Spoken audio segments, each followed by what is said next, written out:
अस्सलाम वालेकुम। मेरा नाम हफीज़ हैदर है और मैं क्लिनिकल साइकोलॉजिस्ट हूँ। आज मैं आप लोगों के साथ होर्डिंग डिसऑर्डर के बारे में कुछ इन्फॉर्मेशन शेयर करना चाहता हूँ। बेसिकली होर्डिंग डिसऑर्डर जो है ये ऑब्सेसिव कंपल्सिव डिसऑर्डर की कैटेगरी में से एक है। इसमें पेशेंट जो है ऐसी चीज़ें अपने पास जमा कर लेता है जिनका उस पेशेंट को कोई भी फ़ायदा नहीं होता, बल्कि उल्टा उसको नुकसान ही होता है। इसकी वजह से उसके अपने पर्सनल रिलेशन ख़राब हो जाते हैं, सोशल लाइफ डिस्टर्ब हो जाती है, एजुकेशनल लाइफ में प्रॉब्लम भी आ जाती है और ऑक्यूपेशन लाइफ में भी प्रॉब्लम आ जाती है। इसमें पेशेंट जो है कोई भी चीज़ जो है अगर उसका जो इंटरेस्ट होगा उसके मुताबिक वो अपने पास जमा करता रहेगा, ज़ख़ीरा करता रहेगा और इतना का ज़ख़ीरा कर लेगा कि उसमें से कोई भी चीज़ जो है किसी के साथ शेयर नहीं करेगा, कोई भी चीज़ जो है डिस्ट्रॉय नहीं करेगा, कोई भी चीज़ जो है वेस्ट नहीं करेगा, वो अपने पास सेव रखता जाएगा। लेकिन उसके पास जो है एक टाइम ऐसा आएगा कि वो जगह कम पड़ जाएगी लेकिन चीज़ें बहुत ज़्यादा हो जाएंगी जिसका वो ज़ख़ीरा कर रहा है, जो पास अपने रख रहा है।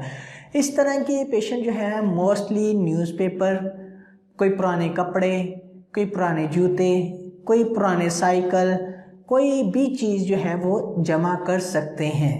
इसी तरह एक पेशेंट था जिसने जो है अपने पास पुराने से पुराने जो है नॉवेल्स वगैरह इकट्ठे करने शुरू किए थे और उसके बाद जो है वो इकट्ठे करता रहा और इवन कि उसकी जो बुक शेल्फ थी वो भर गई थी, फुल हो गई थी, उसके पास कोई स्पेस नहीं बची थी। तो उसने क्या किया, फिर एक एक्स्ट्रा बुक शेल्फ बनाई, उसके अंदर रखता गया और फिर एक स्टेज ऐसी है कि वो भी फुल होगी। अब इसी तरह कुछ टाइम गुजरा तो उसने क्या किया, अपनी जितनी भी दीवारें थी उसके ऊपर शेल्फ्स बना लिए और उसके ऊपर जो है अपने पुराने नॉवेल्स वगैरह इकट्ठे करता और वो रखना शुरू कर देता। उसे पढ़ने का शौक़ नहीं था, सिर्फ ज़ख़ीरा अंदोज़ी करने का शौक़ था। और फिर ऐसा हुआ, एक स्टेज ऐसी आ गई कि उसके बिस्तर के ऊपर भी आना शुरू हो गए और इवन के बेड के नीचे जहाँ भी कमरे में देखें उसके पास वही नावल मिलते थे। अब वो नावल अगर घर वाले जो कहते थे कि आप वेस्ट कर दो, ये रद्दी है, ये कुछ इस तरह का सामान है जो काबिल इस्तेमाल नहीं है, तो वो उनसे लड़ पड़ता था, झगड़ पड़ता था। इसकी वजह से वो फ्रस्ट्रेटेड हो जाता था, लड़ाई झगड़ा आम बात बन गई थी और उसके साथ साथ उसके अंदर स्ट्रेस और एंजाइटी और डिप्रेशन के सिम्टम्स भी आ गए थे। और इसकी वजह से ऐसा होता था, सोशल लाइफ में इस तरह डिस्टर्बेंस आई कि वो जहाँ भी जाता था, जिस मार्केट में भी जाता था, अगर वहाँ पर उसे नॉवेल्स मिलते थे तो वहाँ लेना कुछ होता था लेकिन नॉवेल्स ले लेता था। उस टाइम बाय कोई और चीज़ करनी होती थी, बाय नॉवल कर लेता और वो उसके बगैर जो है नहीं रह सकता था। और अगर किसी के पास ये रद्दी या समथिंग इस तरह जो है वेस्ट मटेरियल पड़ा होता तो वो उससे कांटेक्ट करता और उससे जाकर उठाकर घर ले आता। और फिर एक स्टेज ऐसी आई कि वो सारी चीज़ें जो है कमरे से बाहर आ गई और टीवी लॉन्च या जो सेपरेट प्लेसेस होती हैं जहाँ रखी जा सकती हैं तो वहाँ पर भी वो जगह फुल हो गई थी। और उसके बाद जो है उसने ऐसा किया कि एक गड्ढा खोदा और उसके अंदर वो सारी चीज़ें रख ली। और इस दौरान पेशेंट जो है बहुत ज़्यादा डिप्रेस हो गया, जिसकी पर्सनल, सोशल और ऑक्यूपेशन लाइफ टोटली कट गई थी। सिर्फ और सिर्फ थी तो वो बुक शेल्फ्स थी। तो जब उसकी फैमिली जो है ट्रीटमेंट के लिए लेकर आई तो उसके अंदर जो है ये डिसऑर्डर डायग्नोस किया गया था। इसमें जो पेशेंट है मुख्तलिफ इकसाम की कोई भी चीज़ जो उसका इंटरेस्ट जहाँ पर हो जाए वो जमा करना शुरू कर देता है और फिर वो जमा करता रहता है।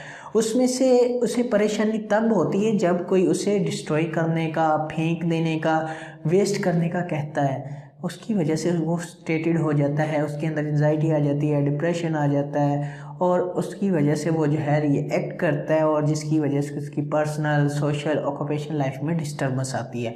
इसमें पेशेंट का कसूर नहीं होता, इसमें उसे ऑब्सेशंस आ रही होती हैं और वो ऑब्सेशंस होती हैं कि ये ज़ख़ीरा अंदोज़ी आप करो और ये अगर ज़ख़ीरा अंदोज़ी आप करोगे तो आने वाले वक्त में आपके लिए बहुत फ़ायदेमंद होगी। लेकिन वो जो है बुक्स को बिल्कुल भी नहीं पढ़ता, वो जो ज़ख़ीरा कर रहा होता है उसका उसे कोई फ़ायदा नहीं होता।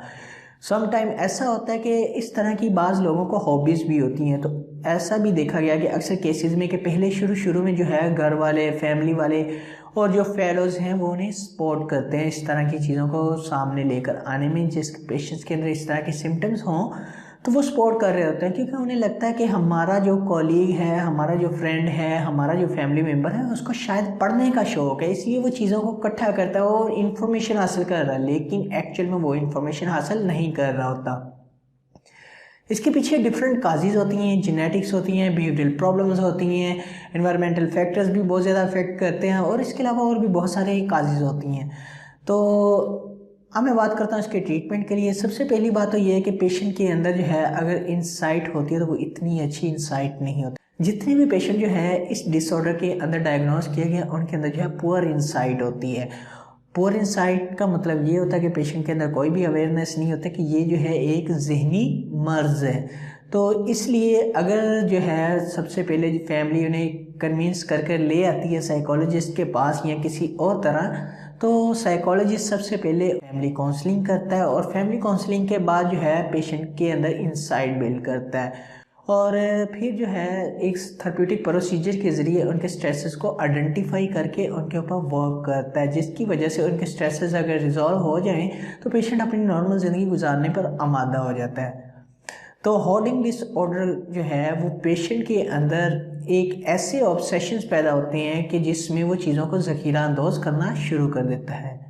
उम्मीद करता हूँ आप लोगों को आपको ये मेरी वीडियो अच्छी लगी होगी। अगर अच्छी लगी है तो काइंडली लाइक कीजिएगा, शेयर कीजिएगा और सब्सक्राइब ज़रूर कीजिएगा। ओके, अल्लाह हाफिज़, अल्लाह निगहबान।